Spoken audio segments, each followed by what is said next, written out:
Why are there so many Bible translations, and which translation should I be reading? Up next.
Hello everyone, welcome to another episode 4 of Coffee Break with me, Brandon, pastor of Ramsey Baptist Church.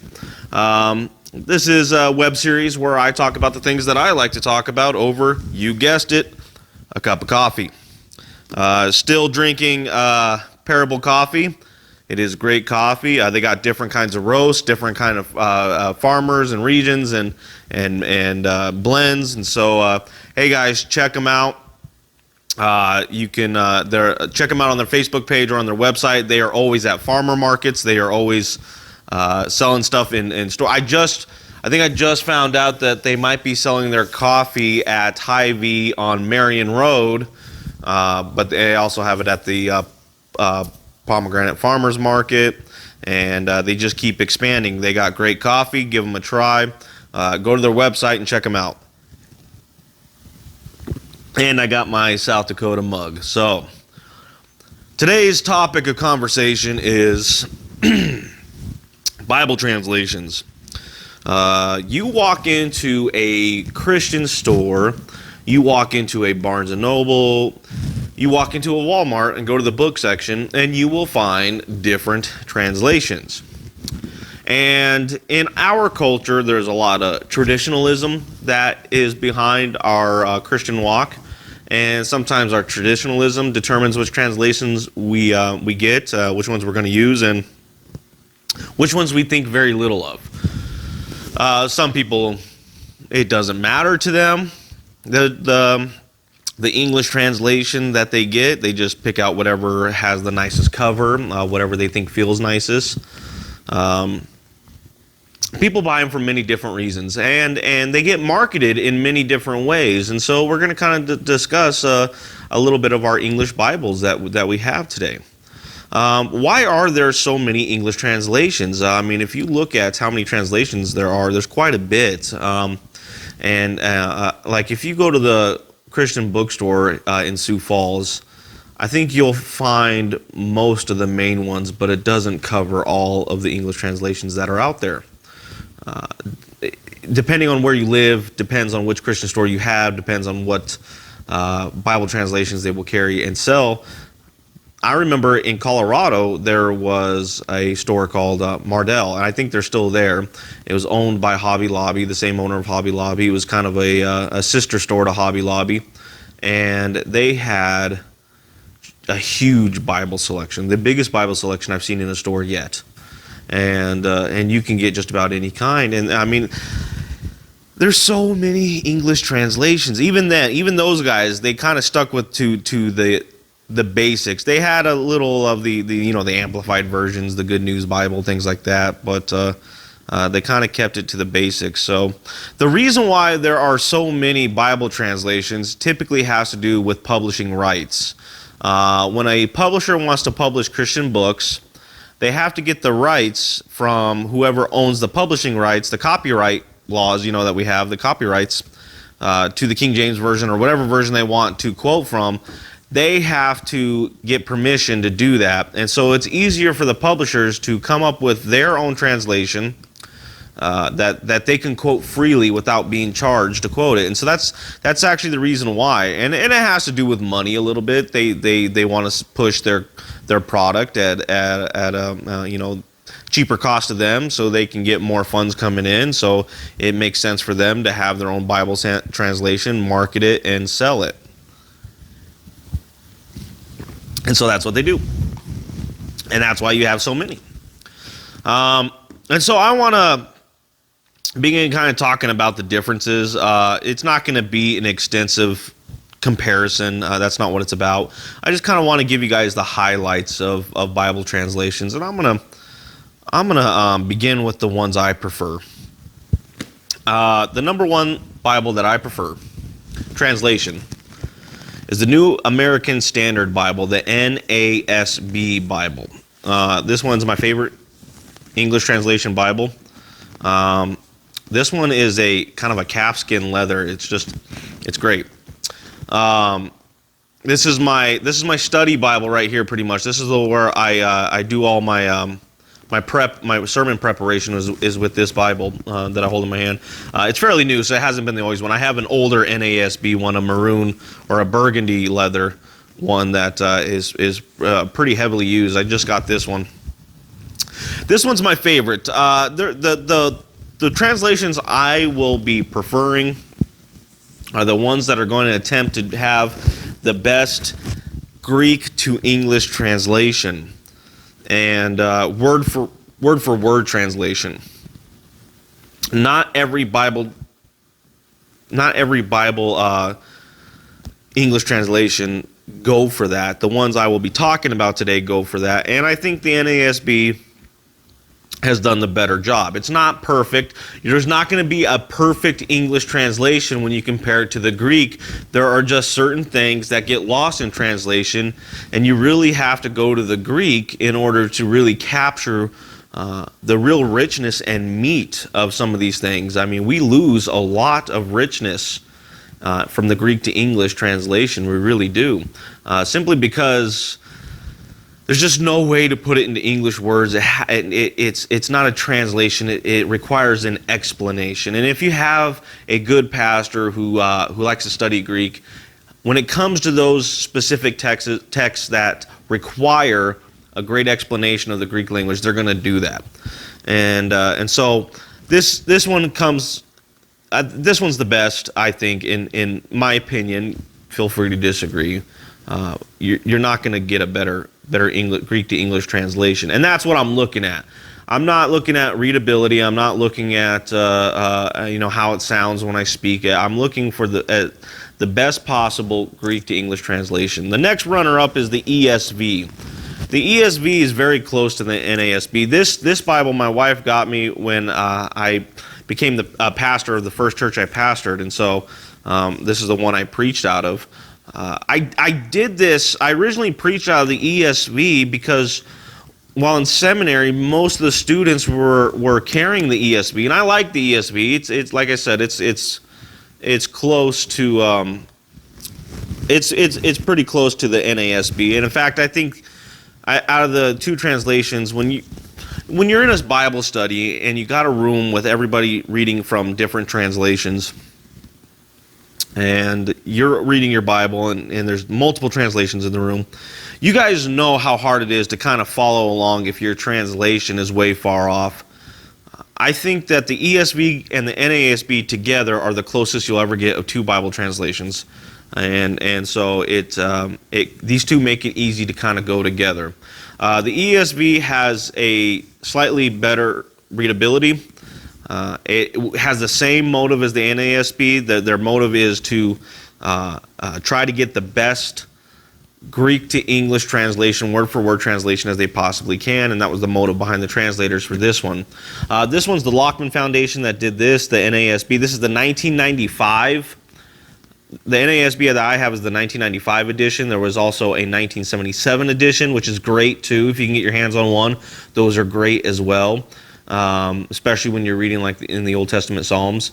And then if you get they're coming out with the 2020 edition, which I think is going kind of gender neutral, and by that I mean it's not pandering to transgenderism. Don't blow up on that. What it's doing is the Bible uses masculine languages, and sometimes the writer intends to address the whole church but uses the word brothers.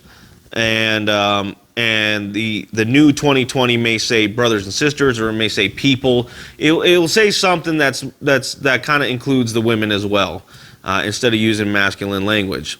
Now, if you have a good pastor, he's going to explain that regardless if it's in the masculine language or not. There's really no need to go and change it. The fact that they are changing it kind of goes like, it's not a hill worth dying on. It really isn't. It's not the biggest deal in the world that it goes that way. It bothers me as somebody who enjoys the Greek because we're not keeping it true to the original, but it is still true to thought. So it's really not something you want to get all up in arms about. But I'm not all up in arms about it, but I got my own opinion about it. So if that makes sense. That's for the Lockman Foundation. ESV, this is from Crossway. Crossway is the publisher for the ESV. Crossway is a good publisher.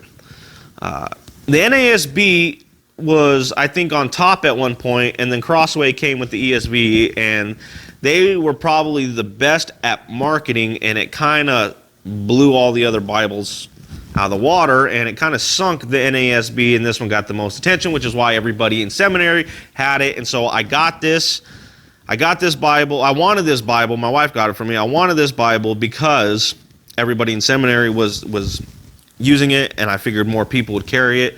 I was in a world where everybody had an ESV Bible. Then I go into pastoral ministry using this Bible, and not one person had the ESV Bible in that ministry, or the NASB Bible for that matter.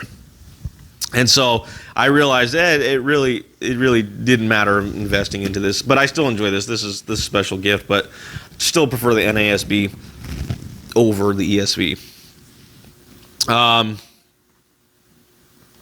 The next runner-up is the New King James Version.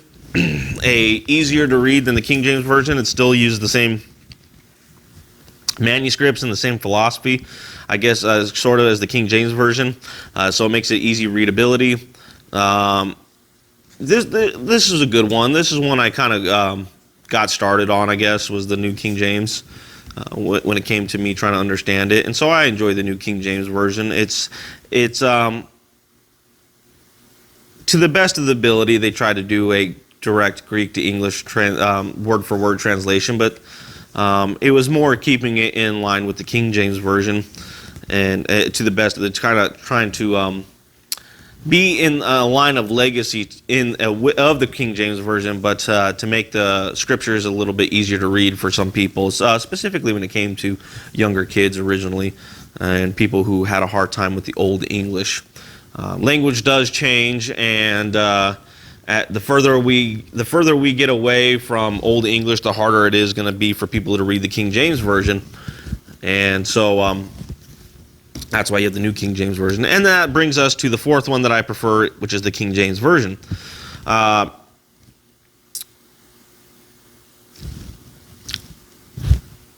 Controversy. There's controversy with the King James Version. A lot of people don't know about the controversy. A lot of churchgoers, this is where tradition comes in. And so the startup of the King James Version was political. It was purely political. And if you know the political history behind the King James Version, it would kind of upset most Christians, I think. I think it would upset Christians if any president polled what King James polled. I think Christians would be very upset. And so it's political, and a lot of people don't know that. We have a tradition in America. Not everybody has this tradition, but we do have a tradition that exists that says King James only, and you can only learn from that Bible. That's the only preserved Word of God. And they have an actual doctrine statement that says that, which is weird because it's not a doctrine you can find in the Bible. It is a doctrine that came up, that was over tradition. It just became a tradition over time. They said it's the only authorized version, something that the King James came up with, King James himself, that it was the only authorized by him, and so that kind of carried on. But there is some textual issues in the King James version, and because there's textual issues there's also textual issues in the New King James version. I'm not going to get into all the textual issues in this video, though I do plan on one in a much distant future video, because there's a lot of content in the textual issues. So it would take some time to build that video. So I do plan on one in the future sometime, but there are some textual issues there. Nothing we can't get over, nothing that can't be explained. But the problem is that when there's textual issues in the King James version and a newer publisher knows that and it corrects it in their version, some who hold to the tradition of the King James version cry blasphemy. And a lot of that has to do with not knowing the Greek, because you got to get back to the original language. The Bible was not written in English, and a lot of that has to do with the proper Greek grammar and rules, which the translators of the King James version did not have full knowledge of. We still may not have full knowledge of it, but we have a way more knowledge about it now than they did then, through way more discoveries. And so there's a lot of things there that just kind of made it a little odd, and so it makes it odd that that there's people who are so dogmatic about it. Now, the King James translators, there was no way for them to know it. It's not that they were bad translators. They were great translators. They were great people. They were all very reformed, conservative translators, which you would think bothers the King James only movement, because for the most part the King James only movements are Arminian. They're not Calvinist, and it was all Calvinist who translated. It's all Calvinist, to use that term loosely. A lot of people, when they hear that word Calvinist, a lot of things go on in their mind, but they were all Calvinist, and so it was Calvinist that translated the Bible. Typically, it's not true of everyone, but typically, if you're fluent in Greek and you're a believer, you're going to be a Calvinist, because the Greek is just so strong. The political side of the King James version is, before the King James version, there were other English versions out, including the Geneva Bible, which was the first Bible to come to America. It was the first English Bible to come to America. There was also the Tyndale and I forget the other one. I think it was called World Translation. Not the New World, but World Translation. There were some English Bibles before the King James version, but the Geneva Bible had a lot of study notes in there, had a lot of handwritten notes from the Reformers, and you could call it the first study Bible. And a lot of those handwritten notes were kind of anti-pope and anti-state. It was against an idea of a hierarchy controlling the church, and so King James did not like that, and he couldn't have it, because here was this Bible going around with these notes that he's like, okay, it's talking bad about me, and so I need a translation to institute in the church that I authorize. And so that's what he did, and he set out, and these translators had the fear of death in them. They had the absolute fear of death. And meanwhile, King James is trying to hold himself as the head of the church, because the Church of England, the king was the head. And so he was trying to hold himself as the head of the church. So this is where it gets political. Can you imagine a president trying to say, I'm the head of the church and I will say which translation you have? We would not have it. But this is what King James did, and these translators had the threat of death on them, and if things weren't adding up, he would have them killed. And you have the King James version, purely political, because he didn't like what those Protestants were doing. By the way, the attitude that the Protestants had with the Geneva Bible, that the first Bible that came to America, was the very foundation of our country. And the King James Version, everything the King James Version represents, went against everything of our foundation of our country. So it's very odd that the King James Version became the authorized patriotic version when historically that's just not accurate. Regardless of the political side of it, it is still a translation worth your time, worth reading. I still love it. I still use it. I don't preach out of it. I read out of it. And so I do have a very good appreciation for the King James Version. But I also read the Geneva Bible, too. I do have a copy of the Geneva Bible. And so I'll look at that from time to time and enjoy that. Chapters and verses are a little bit different, but that's okay. The original Bible didn't have chapters and verses. We weren't meant to have those. And yeah, so all of these Bibles that I like typically have the motive of a direct English, word for word, Greek to English translation. Now, what about the other Bibles? What about a lot of people, the number one English translation Bible in America right now, I believe, number one selling for certain years. I don't know if it's the number one owned, but the NIV was reigning supreme for a long time. But I don't know if that's still true because, like I said, Crossway is killing it with its publishing. And so you have the NIV, the New International Version. You have the NLT, the New Living Translation. You have CSB Bible, the Christian Standard Bible, and that used to be HCSB. That's the Southern Baptist Translation.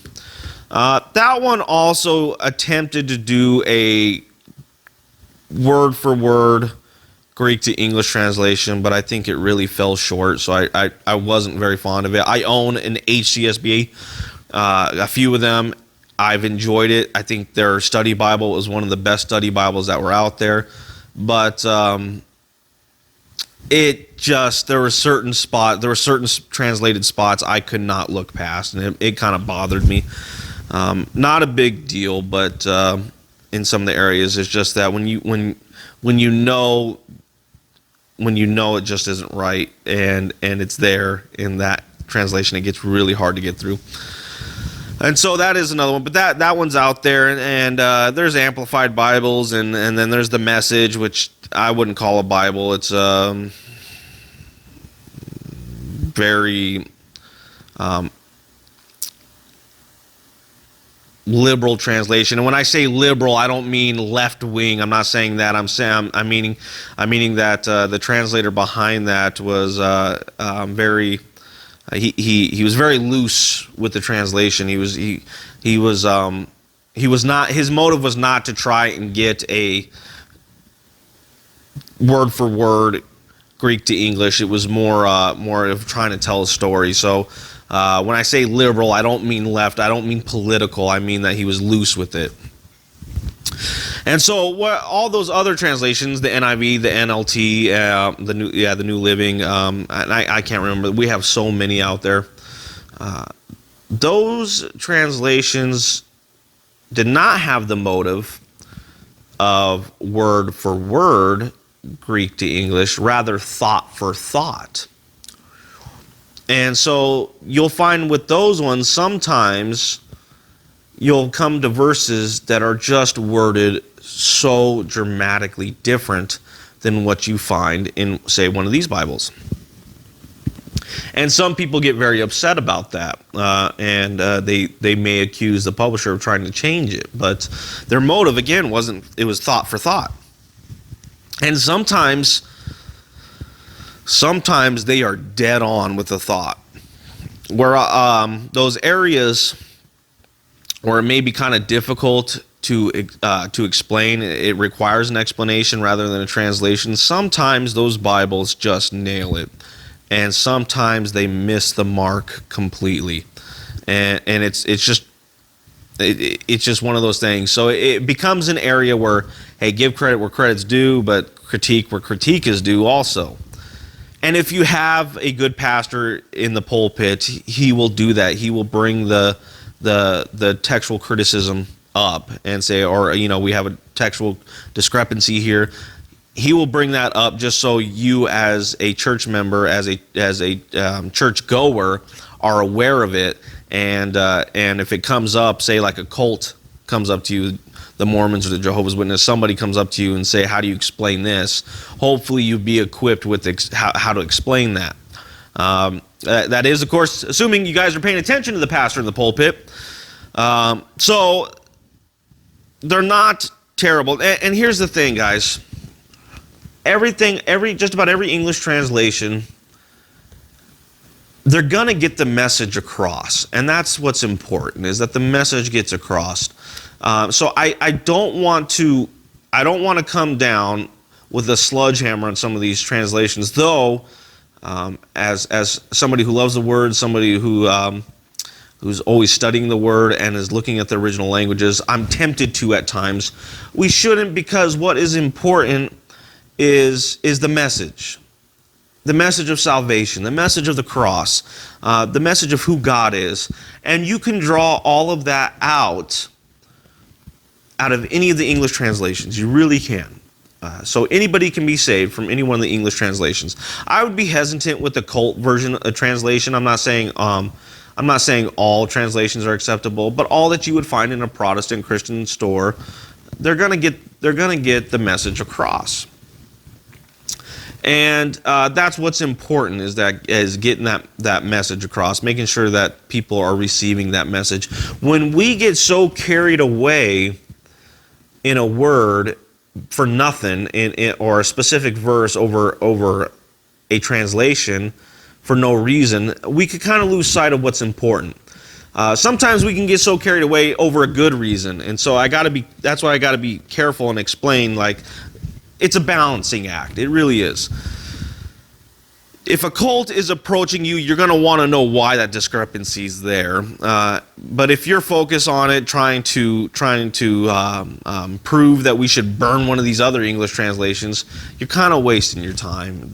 We want to get the message across. But even though I say that, there are still some English Bibles I just don't go near. I'll take a look at them, but they're not going to be on my priority list at all. So there's the reason. There's kind of the Bible translations in a nutshell. I don't know what your guys' favorite is. I don't know if you guys ever thought about the English translations and why they may or may not be your favorite, but I suggest the NASB as always. The 1995 or the 1977. This is my 1995. I love it. I may order a 1977 because I don't have a copy of the 1977. King James version, by the way. The King James version was completed in 1611. And most people have the 1901 version in their hands. I don't know anybody who has a 1611 King James Bible. And so the King James onlyists who are putting their fist down and saying you have to have the authorized King James version, they themselves do not have the authorized King James version. So just so you guys know. Let's talk about different types of Bibles and study Bibles. And my critique of that as well. When I first started studying, I got a bunch of study Bibles, and I've enjoyed them. I don't use them anymore. I may have some that I'll poke around with every once in a while, but anymore I don't open them because seminary training has provided me with all the tools I need to learn how to study further and more in depth, and it's just going to be something a study Bible can't provide. And so I really don't do study Bibles anymore, but study Bibles are good for people who are at home trying to understand further, and they're not a bad thing to have. It's just that I got to go in deeper, and I'm limited on time, and so I have to. I can't stop and read the study Bibles as much as I would like to. Some of them have different approaches and everything, but there are so many different study Bibles out there. You have the Reformed Study Bible, you have the ESV Study Bible, you have the MacArthur Study Bible, like I said, the HCSB Study Bible, you have the Zondervan Study Bible, you have the Reformation Heritage Study Bible, which comes only in the King James Version, and which, from what I heard, is really good, though, that study Bible. You have the actual King James Study Bible, you have the Charles Stanley Study Bible, Charles Spurgeon Study Bible, Systematic Theology Study Bible. There's so many out there, and it's all marketing, it's all money. People are willing to buy it, so they're willing to sell it. And now you have personal-sized Bibles, large print Bibles, which makes sense. Different covers, journaling Bibles, people can journal in them, artistic covered Bibles. There's so many out there, so different kinds. You got hardback leather, bonded leather, calfskin, imitation leather, and I when I first started, I bought all the imitation leathers because I thought they looked cooler, and that was the motive when I was first saved. It was which one's the coolest looking, because I got to be a cool Christian, and let me get my cross necklace, and can I get a Christian bracelet on, and oh yeah, I did it all. That we call that stage cage or stage cage. I can't talk. Cage stage, you're more interested in showing off your faith than actually getting deep into it, and so every Christian goes through that. But anyway, and some of you may have been too young to even realize you were in that stage and don't remember it, but you went through it. If you were raised in a Christian home, you went through it in a very young Christian age. Anyway, so you have all these different types of Bibles out there. And it's great, but we're in the most blessed time. We are publishing more Bibles now than we ever have before in history. But I think we're communicating a message that we're not trying to communicate, but we are. And that is hyper-individualism. Scripture reading is such a public, intimate thing. It's not just a private thing. It should be a private thing, but it's such a public, intimate thing. We read it together as a church. We read it together as the body of believers. And the marketing that's going out there now is really pushing a individual aloneness rather than a community. And that's where I kind of take issue with the way these publishers are pushing. It used to be a long time ago, you had family Bibles, and a family Bible was very important.